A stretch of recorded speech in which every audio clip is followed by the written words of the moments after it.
నమస్కారం వార్తలకు స్వాగతం. ముందుగా ముఖ్యాంశాలు. మేమంతా సిద్ధం సభలో పాల్గొన్న సీఎం జగన్, చంద్రబాబు నాయుడుపై ఫైర్.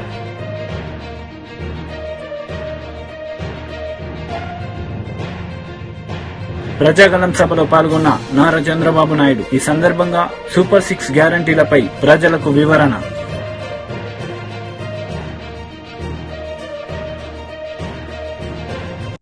మేమంతా సిద్ధం సభలో సీఎం జగన్ పాల్గొన్నారు. ఈ సందర్భంగా చంద్రబాబు నాయుడుపై ఆయన మండిపడ్డారు. ఇప్పుడు గతంలో ఏమీ చెయ్యని బాబు రైతుకు ఎక్కువ మేలు చేస్తాడట. ఇది వాళ్ళు ఎల్లో మీడియా చంద్రబాబు నాయుడు గారు మళ్ళీ కొత్తగా చెప్తా ఉన్న మాటలు. 3 సార్లు ముఖ్యమంత్రిగా చంద్రబాబు నాయుడు గారు పరిపాలన చేశారు. 14 ఏళ్లు ముఖ్యమంత్రిగా చంద్రబాబు నాయుడు గారు పరిపాలన చేశారు. నేను అడుగుతా ఉన్నాను, మీ అందరి సమక్షంలో వాళ్ళని అడుగుతా ఉన్నాను, రైతుకు అయ్యా చంద్రబాబు, రైతుకు నువ్వు ఏం చేశావు అని అడుగుతా ఉన్నాను ఇదే సభాముఖంగా.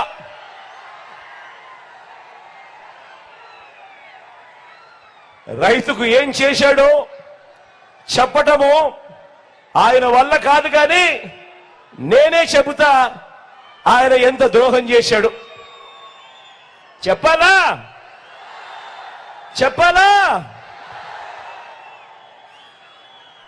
ఇదే చంద్రబాబు వ్యవసాయం దండగా అన్న, ఇదే చంద్రబాబు వ్యవసాయం దండగా అన్న ఏకైక ముఖ్యమంత్రి ప్రపంచ చరిత్రలో ఎవడైనా ఉన్నాడు అనంటే అది ఈ చంద్రబాబే.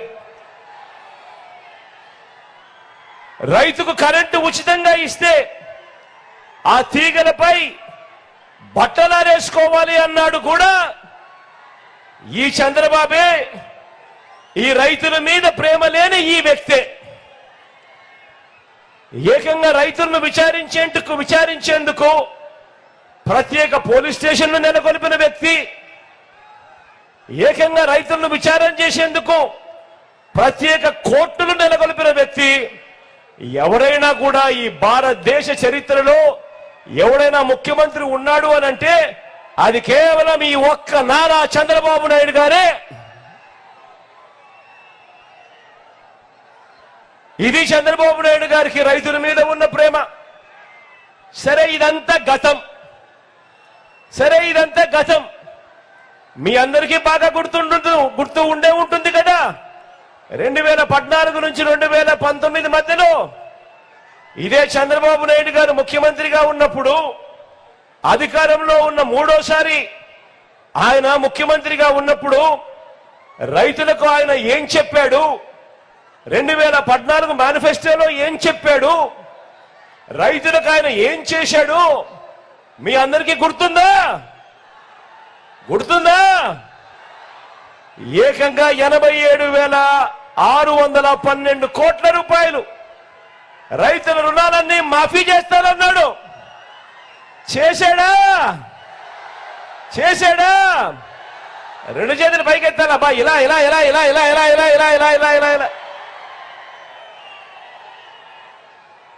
రైతులకు పగటిపూటే 12 గంటల పాటు ఉచిత విద్యుత్ ఇస్తానన్నాడు.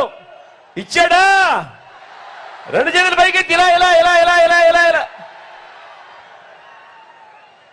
బ్యాంకుల్లో పెట్టిన బంగారం విడిపిస్తానన్నాడు. విడిపించాడా? 2 చేతులు పైకెత్తాలబ్బా. ఇలా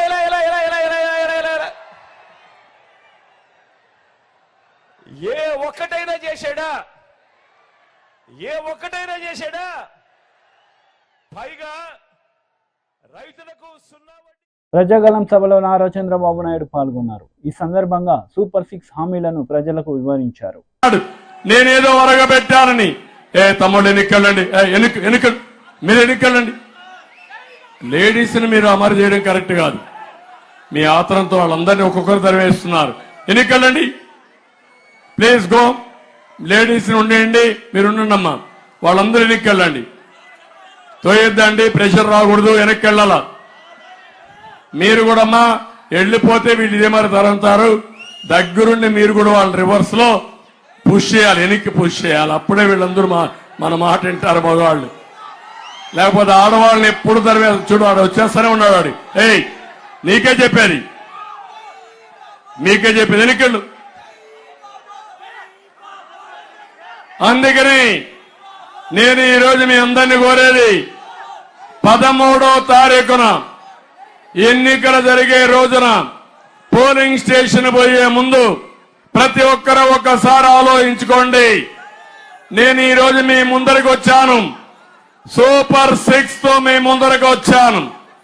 నిన్ననే పవన్ కళ్యాణ్ గారు ఇంకా ఒక 4 పాయింట్లు యాడ్ చేద్దామన్నారు. దాన్ని కూడా నేను ఒప్పుకుంటానని చెప్పాను. ఇదే కాదు, అన్ని వర్గాలకు అన్ని ప్రాంతాలకి ప్రతి ఒక్కరికి న్యాయం చేసే బాధ్యత మాదని మరొక్కసారి మీకు హామీ ఇస్తున్నా. సూపర్ 6 లో మా ఆడబిడ్డలకు పెద్ద పేటేసే కార్యక్రమాన్ని చేపట్టాను. మీరు ఒక్కసారి గుర్తుపెట్టుకోవాలి, భారతదేశంలో ఆడబిడ్డలకు గౌరవం ఇచ్చిన పార్టీ తెలుగుదేశం పార్టీ. ఆస్తిలో సమాన హక్కు, మహిళా విశ్వవిద్యాలయం.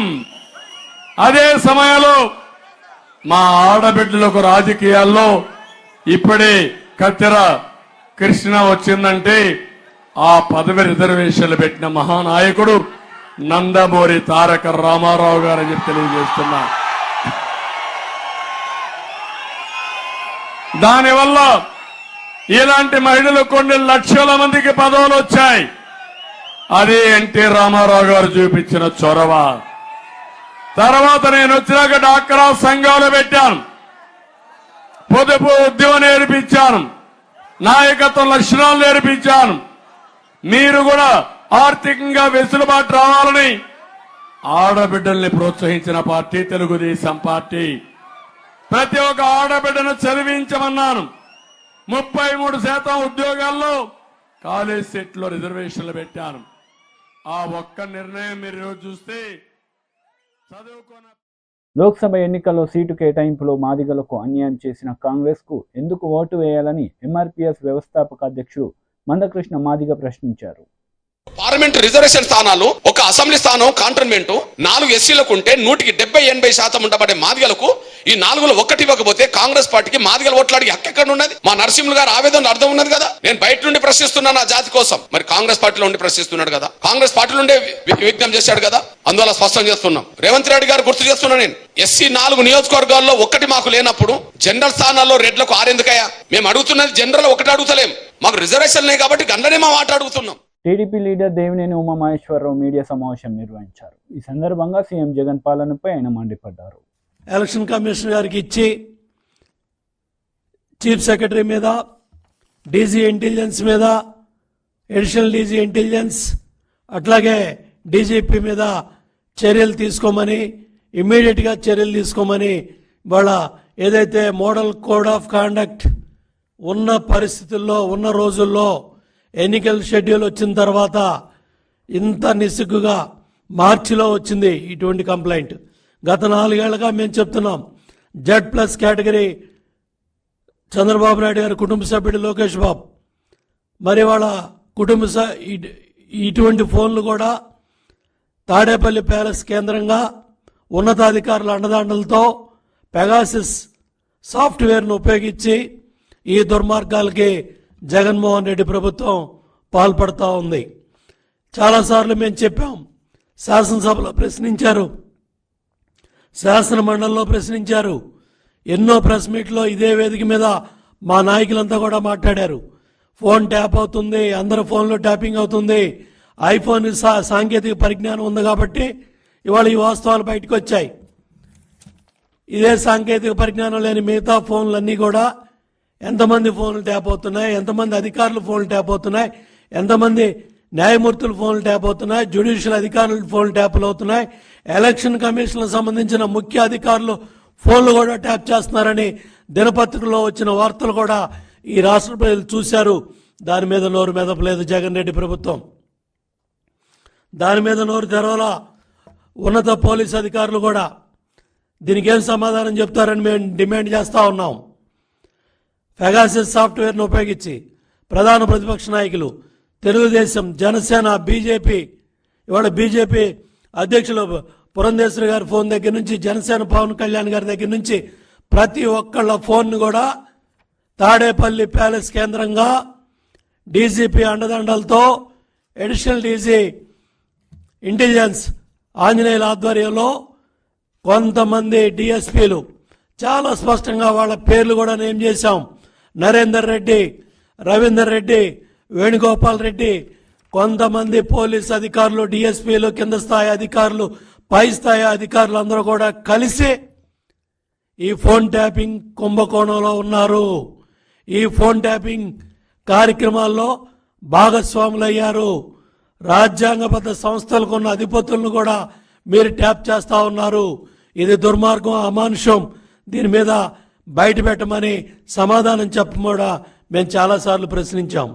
అట్లాగే ఏపీ ఇంటెలిజెన్స్ ఎవరైతే చీఫ్గా ఉన్నారో అడిషనల్ డీజీ ఆంజనేయులు కూడా మేము చాలాసార్లు ప్రశ్నించాం. వైసీపీ మంత్రులు గుడివాడ అమర్నాథ్ దగ్గర నుంచి, రామచంద్రారెడ్డి దగ్గర నుంచి వాళ్ళు కూడా ఫోన్లు ట్యాప్ అవుతున్నాయి మా దగ్గర, మా ఫోన్లు కూడా ట్యాప్ అవుతున్నాయని కొంతమంది మంత్రులు, ఎమ్మెల్యేలు కూడా బయటకు వచ్చి మాట్లాడినా కూడా ప్రభుత్వం నోరు మెదపలేదు. ఇప్పుడు ఈ వాస్తవాలన్నీ కూడా బట్టబయలవుతా ఉన్నాయి. ఇవాళ నారా లోకేష్ బాబు ఫోన్ ట్యాప్ అయిందని ఇవాళ యాపిల్ సంస్థ బయట పెట్టే వరకు కూడా ఇవాళ ప్రభుత్వంలో ఉన్న ఒక్క అధికారి కూడా ఉలుకు పలుకు లేకుండా అత్యాధునిక సాంకేతిక పరిజ్ఞానం తీసుకొచ్చి తాడేపల్లి కొంపలో పెట్టి ఇవాళ ఈ ఫోన్లన్నీ కూడా ట్యాప్ చేస్తా ఉన్నారు. దీని మీద సమాధానం చెప్పాలని కూడా నేను ముఖ్యమంత్రి జగన్మోహన్ రెడ్డిని డిమాండ్ చేస్తా ఉన్నాను. మొన్న తెలుగుదేశం పార్టీ వర్క్షాప్ జరిగింది. చంద్రబాబు నాయుడు గారి అధ్యక్షతన 3 పార్టీ నాయకులు వస్తే నిస్సిగ్గుగా మరి పోలీస్ యంత్రాంగం బాధ్యత గల ఉన్నత మాజీ ప్రధాని స్వర్గీయ ఇందిరాగాంధీ ప్రాతినిధ్యం వహించిన మెదక్ పార్లమెంట్ స్థానాన్ని కాంగ్రెస్ పార్టీ మళ్లీ కైవసం చేసుకోబోతుందని రాష్ట్ర మంత్రి కొండ సురేఖ ధీమా వ్యక్తం చేశారు. మొట్టమొదట ఈరోజు గజ్వేల్ కాన్స్టిట్యున్సీ ముఖ్య కార్యకర్తల సన్నాహ సమావేశం కోసం మేము వెళ్లడం జరుగుతూ ఉంది. దానికి వెళ్లే ముందు ఒకసారి మా ఆలోచనలను మీడియాతో పంచుకోవాలని ఇక్కడ మేము ఈ కార్యక్రమాన్ని ఏర్పాటు చేయడం జరిగింది. మరి ఇప్పటికే గత కొన్ని రోజులుగా నేను మరి క్యాండిడేట్ నీలం మధు గారు ముదిరాజ్ బిడ్డ మరి ఇక్కడ ఆలోచించి ఒక బీసీ బిడ్డ ముదిరాజ్ బిడ్డకు మన కాంగ్రెస్ పార్టీ అవకాశం ఇవ్వడం జరిగింది. మరి అవతలి పార్టీ వాళ్ళు బీసీ బిడ్డను బహిష్కరించి అవమానపరిచిన సంఘటన మనందరికీ కూడా తెలుసు. మరి అటువంటి పార్టీలను మరి పేరు కూడా తీయద్దని జగ్గారెడ్డి అని అన్నాడు కాబట్టి ఆ పార్టీల పేరు కూడా తీయట్లేదు.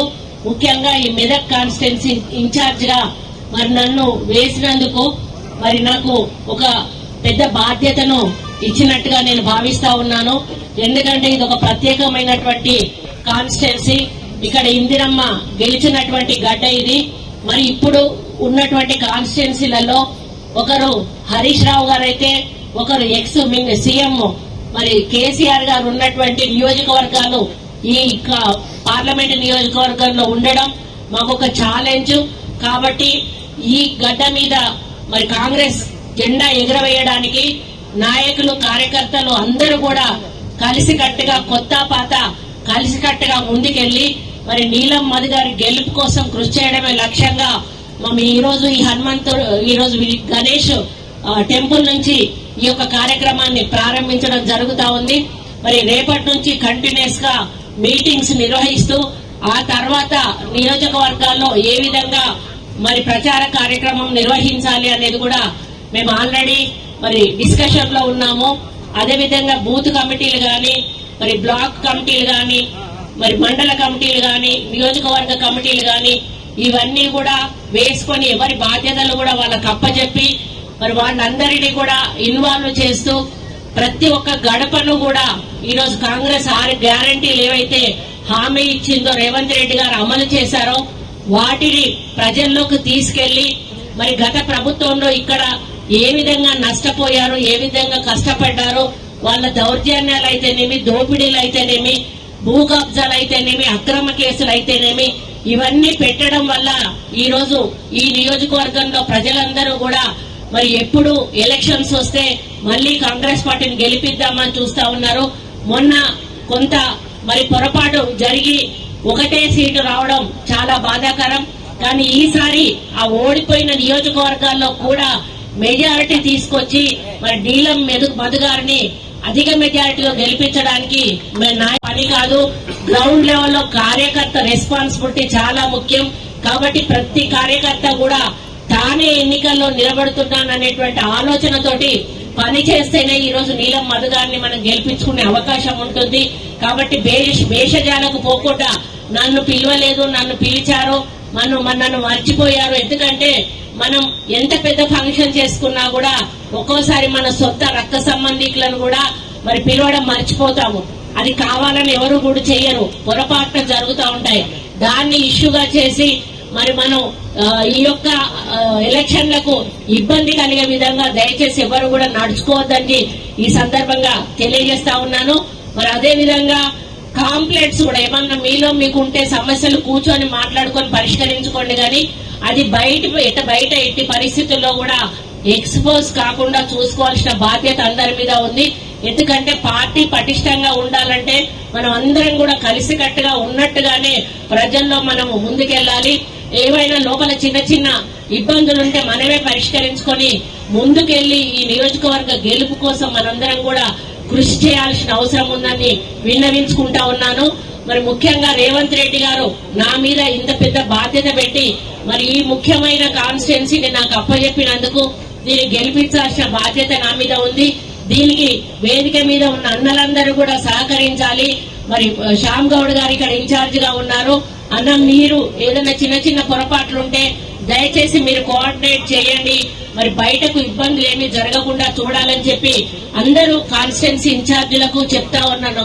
కోఆర్డినేటర్స్ కి ఇన్ఛార్జీలకు కూడా విన్నవించుకుంటా ఉన్నాను. కాబట్టి మీరందరూ కూడా ఒక్కటే లక్ష్యంగా, గెలిపే లక్ష్యంగా ఈ రోజు మనం నీలం మధు గారిని ఎంపీ స్థానంలో కూర్చోబెట్టినప్పుడే మనకు ఈ యొక్క పార్లమెంట్ లో ఒక శక్తి వస్తుంది. ఎందుకంటే ఏ నియోజకవర్గానికి పోయినా 6 గ్యారంటీలు అమలు చేయాలంటే అక్కడ మన ఎమ్మెల్యే లేరు. మనం పోయి కనీసం అక్కడ నించోడానికి కూడా అవకాశం లేదు. అదే ఎంపీగా నీలం మధును గెలిపించినట్టయితే ఏ నియోజకవర్గంలో ఏ గ్రామంలో కార్యక్రమం అయినా కూడా ఆయన వేదిక మీద కూర్చుంటే మన లీడర్లందరూ కూడా ఆయన వెనుక నిలబడి 6 గ్యారంటీలను ప్రజల్లోకి తీసుకుపోయే అవకాశం ఉంటుంది. కాబట్టి ప్రోటోకాల్ అనేది మనకు చాలా ముఖ్యం. ప్రోటోకాల్ లేకపోతే మనం ఏం చేసినా కూడా ప్రతిపక్షాల చేతుల్లోకి వెళ్ళిపోతుందనే విషయాన్ని మీరు దయచేసి గుర్తు పెట్టుకోవాలని ఈ సందర్భంగా తెలియజేస్తూ ఈ నెల 18 నుంచి మనకు నోటిఫికేషన్ రాబోతుంది. వచ్చే నెల 13న ఎన్నికలు జరగబోతా ఉన్నాయి. జూన్ 4న మనకు కౌంటింగ్ జరగబోతా ఉంది. మరి ఆ కౌంటింగ్ జరిగే ఎంపీ బండి సంజయ్ మీడియా సమావేశం నిర్వహించారు. ఈ సందర్భంగా పలు అంశాలపై ఆయన మాట్లాడారు. నువ్వు కాదు ఎంపీ, నువ్వు ఎంపీ కాదు. బడ్జెట్ కేటాయించింది నా హయాంలో నేను తీసుకొచ్చిన. నువ్వు ఎంపీ కాదప్పుడు. ఇలా ఎవరు తీసుకొచ్చినట్టు? ఆ రిపేర్ కు 40 కోట్ల రూపాయలు నేను పట్టుకొచ్చిన, 1 కోటి రూపాయలు ఇచ్చారు. వరంగల్ కెర్మల్ రిపేర్ రోడ్కు 1 కోటి రూపాయలతో అవుతుందా? 50 కోట్ల రూపాయలు నేను పట్టుకొచ్చిన, 1 కోటి రూపాయలు ఇచ్చింది. దానికి ఇచ్చి సోషల్ పెట్టుకున్నాడు. ఇప్పుడు తీసుకొచ్చింది ప్రారంభోత్సవం చేసింది. నేను ఎందుకు ప్రారంభోత్సవం చేసుకోలే? అయిపోయిందా? సిద్దిపేట ఎలిక తుర్తి రోడ్డు నరేంద్ర మోడీ గారు రామూడలో ప్రారంభం చేశారు. బడ్జెట్ నేనున్నప్పుడు కేటాయించుకున్నా, టెండర్ నేనున్నప్పుడు పెట్టించుకున్నా. ప్రారంభోత్సవం నా హయాంలో నరేంద్ర మోడీ గారు ప్రారంభించారు. మరి నువ్వు చేసట అది. కరీంనగర్ ఆర్ఓబి 154 కోట్ల రూపాయలను సేతు బంధన్ స్కీమ్ సంవత్సరం క్రితం వచ్చింది. సంవత్సరం క్రితం ఎంపీ ఎవరే? నేనే కదా. అది కూడా ఆయన తీసుకొచ్చిందట. కరీంనగర్ జగిత్యాలోడు ఎప్పుడు బడ్జెట్ శాంక్షన్ అయింది? నేను శాంక్షన్ చేసిన.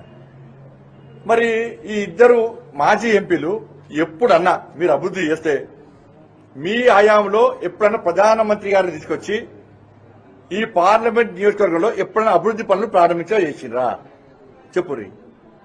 మరి నేను తీసుకొచ్చిన ప్రారంభోత్సవాలు చేసిన. మరి మీరు చేస్తాడా నేను చేస్తాడా అభివృద్ధి? మీరు చేస్తాడా నేను చేస్తాడా? మీరు ఏం చేసారో చెప్పండి, చెప్తలేరు. నేను చేసేది పక్క బాగా చెప్తున్నా. మీరు ఏం చేసారో చెప్పండి, చెప్తలేరు. కానీ చేసింది నేను, చెప్పుకునేది వాళ్ళు. మీరు చేస్తే ప్రాణపక్షాలు ఎందుకు చేసుకోలే? ఏం చేయడానికే చేసాం. ఇప్పుడు ఏ తుకుంటారా అబ్బో?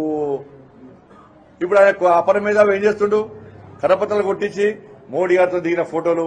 వెంకయ్య నాయుడు గారు అప్పుడు మంత్రి ఉన్నాడు, ఇప్పుడు మంత్రి ఉన్నాడని అప్పటి ఫోటోలు. ఇప్పుడు పోయినసారి వీళ్ళు అభివృద్ధి చేస్తే పోయినసారి ఈయనకి ఎందుకు డిపాజిట్ గెలంతైందే? 1,00,000 ఓటుతో ఆయన ఎట్లా గెలుస్తా నేను? మరి పోయినసారి మీరు అభివృద్ధి చేస్తున్నా ఎందుకు చెప్పుకోలేకపోయారు? నేను కరీంనగర్ జగిత్యాల రోడ్డు చేసిన, కరీంనగర్ వరంగల్ రోడ్డు ప్రారంభోత్సవాలు చేసిన, బడ్జెట్ శాంక్షన్ చేసుకున్నా, ఎలుగదుర్తి సిద్దిపేట రోడ్డు శాంక్షన్ చేసుకున్నా, ఇప్పుడు ఆర్ఓబి శాంక్షన్ చేసుకున్నా, ఆ శాతం 12B స్టేటస్ ఇచ్చిన, హోదా ఇప్పించిన, ఇవన్నీ చెప్పుకోలే. గ్రామీణ సడక్ నిధులు ఎక్కువ తీసుకొచ్చినా, సిఆర్ఎఫ్ నిధులు ఎక్కువ తీసుకొచ్చినా ఎందుకు చెప్పుకోలే? మరి చెప్పుకోవడం కారణం ఏంది? నువ్వు వీడియోలు పెట్టుకుంటే నీకు పనంతా భూదాన భూములు ఎక్కడ కబ్జా చేయాలి? నీ సొంత ఊర్లో ఎన్ని ఎకరాలు కొనాలి? నీ కుటుంబ సభ్యులకు ఎంత పైసలు సంపాదించేయాలి? కేసీఆర్ కుటుంబాన్ని ఎట్లా జోకాలి? ఇప్పుడు కొత్త స్టార్ట్ చేయాలి. కేసీఆర్ మంచోడు, ఈయన మంచోడట. బీఆర్ఎస్ మంచి పార్టీ కాదు, ఈయన మంచోడట. కానీ వీళ్ళిద్దరు నేను స్పష్టం చేసిన.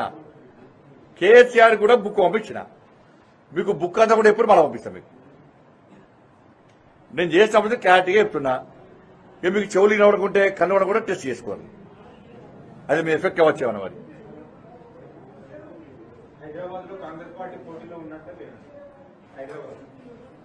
కాంగ్రెస్ పార్టీ అడగాలన్నా. ఆయన వాళ్ళకి అభ్యర్థులు దొరకలేరు. ఇద్దరు ఈ కరీంనగర్ పార్లమెంట్ నియోజకవర్గంలో ఇద్దరు అండర్స్టాండింగ్ తోని బండి సంజయ్ని ఓడగొట్టాలన్న ప్లాన్ తోని లోపాయకారి ఒప్పందంతో వాళ్ళు అభ్యర్థులను పెట్టే ప్రయత్నం చేస్తున్నారు. ఇద్దరు కూడా ఇలా బీఆర్ఎస్ పార్టీ మాట్లాడిందే కాంగ్రెస్ పార్టీ మాట్లాడుతుంది. బీఆర్ఎస్ పార్టీ వాళ్ళు ఇక్కడ కాంగ్రెస్ పార్టీ నాయకులను విమర్శించారు. ఇక్కడ కాంగ్రెస్ పార్టీ నాయకులు బీఆర్ఎస్ పార్టీ వాళ్ళు కేసీఆర్ రేవంత్ రెడ్డి గారిని తిట్టినా, వాళ్ళ మంత్రులను తిట్టినా కూడా ఏం మాట్లాడారు. ఎందుకంటే ఒప్పందం వారిద్దరు. కరీంనగర్లో బండి సంజయ్ ఓడిపోవాలి వీళ్ళ ప్లాన్. కానీ బండి సంజయ్ని ప్రజలు ఆదరిస్తున్నారు. బండి సంజయ్ చేసిన అభివృద్ధిని ప్రజలు గుర్తిస్తున్నారు. గ్రామాల వారిగా పోస్టర్లు ఇస్తాం. మేము చేసిన అభివృద్ధి కూడా బుక్లెట్ రూపంగా ప్రచారం చేసే ప్రయత్నం చేస్తాం. ఇవన్నీ చూసిన తర్వాత అడ్డుకునే ప్రయత్నం వాళ్ళు చేస్తున్నారు. కానీ ప్రజలు వాళ్ళని గుర్తిస్తలేరు. కానీ ఎట్టి బస్సులో వాళ్ళ భారీ మెజార్టీతో ప్రజల ఆశీర్వాదంతో భారతీయ జనతా పార్టీ కరీంనగర్లో. మంత్రి పొన్నం ప్రభాకర్ మీడియా సమావేశం నిర్వహించారు. ఈ సందర్భంగా ఇరు పార్టీలపై ఆయన మండిపడ్డారు. ఈ రాష్ట్రం ఎవరికి కట్టించారు? ఈ రాష్ట్రంలో ఒక రేషన్ కార్డు ఇచ్చిండ్రా? ఈ రాష్ట్రంలో రైతులకి మీరు చేయగలిగిందా? రైతులు 2,000 ఇస్తున్నారు. దేశం మొత్తం ఇస్తున్నావు. తెలంగాణ 29వ రాష్ట్రంగా దేశంలో ఒక చిన్న కూడలాగా ఏర్పడే రాష్ట్రంకి భారతీయ జనతా పార్టీ కేంద్ర ప్రభుత్వం ఏం చేసిందని అడుగుతా ఉన్నాం. ఇవాళ మమ్మల్ని 5 గ్యారెంటీల గురించి అడుగుతారు. ఏమైంది మీ సంవత్సరానికి 2 కోట్ల ఉద్యోగాలు? నరేంద్ర మోడీ గారు విశ్వగురు చెప్పుకొని మొత్తం దేశం ప్రపంచం తిరుగుతుంటే మొత్తం భారతదేశంలో ఉద్యోగాలు ఇచ్చిండు. 5-10 సంవత్సరాల ఏం చేసినా చెప్పేటువంటి ఎజెండా అనేది మీ దగ్గర. నిరుద్యోగ సమస్య ఇంత ఎత్తున పెరిగిపోతే ఆనాడు నిరుద్యోగ సమస్య పరిష్కారానికి కాంగ్రెస్ పార్టీ చిన్న తరహా పరిశ్రమలని అనేకమైన నవరత్న కంపెనీలు పెట్టి దేశంలో నిరుద్యోగ సమస్య పరిష్కరిస్తే ఈరోజు మీరు భారతదేశంలో అధికారంలోకి వచ్చిన తర్వాత ఒక్కొక్కటిగా అమ్మేయడం తప్ప మీకిద్దరు అన్నట్టుగా అమిత్ షా నరేంద్ర మోడీ కలిపి ఆదాని అమ్మానికి అమ్మేయడం తప్ప మీరు దేశానికి చేసిందేదని అడుగుతా ఉన్నాం. ఈ దేశంలో ఏ ప్రజలకు లాభం జరిగింది? దళితులకు వ్యతిరేకమే, బీసీలకు వ్యతిరేకమే. బీసీ కులగణన సర్వే జరగాలంటే దాన్ని తీసుకొని అప్పుడేమిటి పెడతారు కేంద్రంలో. మైనార్టీలకు వ్యతిరేకమే. ఆఖరికి రాజపుత్రుల పట్ల కూడా అనుచితంగా మాట్లాడి ఆ ఉత్తర భారతం మొత్తం రగులుతా ఉంది. అలా మీరు ఎంతసేపు అధికారాన్ని వినియోగించుకొని నియంతృత్వంగా ప్రభుత్వాలను పడగొట్టాలి, ప్రజాస్వామ్యాన్ని చంపాలి, భారతీయ జనతా పార్టీని వ్యతిరేకిస్తే బీజేపీ అనుబంధ సంస్థలుగా ఈడీ ఎన్కెక్కడదని అడుగుతాను. ఓట్ల రూపం లోపల నరేంద్ర మోడీ గారు ఏం చేశారో చెప్పి అడగండి. ఓట్లు ఉద్యోగాలు ఎన్నిచ్చి చెప్పిండు అడగండి. తెలంగాణలో ఎంతమందికి ఇల్లు కట్టించిండు అడగండి. తెలంగాణలో ఎంతమందికి రేషన్ కార్డు ఇచ్చినారు అడగండి. తెలంగాణ పేదలకు, వితంతువులకు, వృద్ధాప్యులకు ఎంత ఏమేమి ఇచ్చినా అడగండి. అవన్నీ మాట్లాడరు. గాలి కబుర్లు, సొల్లు కబుర్లు. ఏమనంటే భావోద్వేగాలను రెచ్చగొట్టి భావి భారత నిర్మాణానికి అవసరం ఉండేటువంటి అంశాన్ని పక్కన పెట్టి భావోద్వేగాలు రాజకీయం చేస్తా ఉన్నారు. మేము భారతదేశ అభివృద్ధి కావాలని కోరుకుంటా ఉన్నాం. రాముడు ఒక్కరి వాడు కాదు. ఆనాడు మహాత్మా గాంధీ గారు చనిపోతే కూడా హేరామ్ అనుకుంటే చనిపోయాడు. సబ్కా సమ్మతి హే భగవాన్ అనుకుంటూనే ఉన్నారు. ఈరోజు మీరు రాజకీయాల కొరకు వాడుకుంటే అది తప్పు అని చెప్తా ఉన్నాం. అంతేకాదు ఇలా కిషన్ రెడ్డి గారు సికింద్రాబాద్ నియోజకవర్గానికి ఏం చేసిందే, బండి సంజయ్ గారు అడిగితే అసలు మీరు చేనేత కార్మికుల గురించి మాట్లాడతారు. ఇలా చేనేత కార్మికులకు జిఎస్టీ చేయడంతో పాటుగా బుణకర్ యోజన కింద వరకు ఇన్సూరెన్స్ రద్దు చేసి, నేషనల్ టెక్స్టైల్ సంబంధించినటువంటి వాటన్నిటిని రద్దు చేసి ఇలా చేనేత కార్మికుల జీవితాలు స్వాతంత్రం వచ్చినప్పటి నుంచి అండగా ఉన్న కాంగ్రెస్ పార్టీ విధానాలన్నీ రద్దు చేసి ఇలా వాళ్ళకి అన్యాయం చేశారు మీరు. అది కాకుండా వాటినే ఊరికేనే మాట్లాడుతూ ఉన్నారు. ఇలా ఒకటే మాట మళ్ళీ మళ్ళీ అడుగుతోంది కాంగ్రెస్ పార్టీ కార్యకర్తలారా, యావత్ తెలంగాణలో భారతీయ జనతా పార్టీని అడగండి. తెలంగాణ యువకులను వ్యతిరేకించి తెలంగాణకు 10 సంవత్సరాలు ఒక ప్రయోజనం కూడా కలగని తెలంగాణ అమరవీరులను అవమానపరిచి ఒక ఉద్యోగం కూడా ఇవ్వకుండా, ఒక జాతీయ ప్రాజెక్టు ఇవ్వకుండా, ఒక వార్తలు ముగించే ముందు ముఖ్యాంశాలు మరోసారి. మేమంతా సిద్ధం సభలో పాల్గొన్న సీఎం జగన్, చంద్రబాబు నాయుడుపై ఫైర్.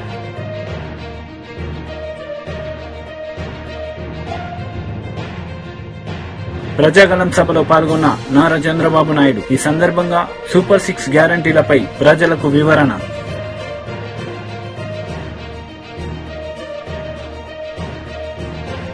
ఈ వార్తలు ఇంతటితో సమాప్తం. తిరిగి ప్రసారమయ్యే వార్తల్లో మళ్ళీ కలుద్దాం. అంతవరకు సెలవు. నమస్తే.